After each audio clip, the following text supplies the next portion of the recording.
nahulog guys dito sa NAIA Terminal 3. Tingnan natin. Grabe.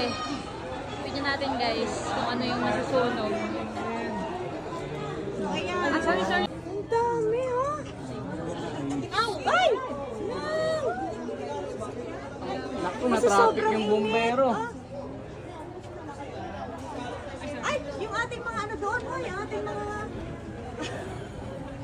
So, ayan, oh, ito, oh. Ito nangyayari dito sa terminal. Terminal 3 na. Wala, nasunog na rin yung pula. Ay, naku. Grabe, oh. Oo, wala.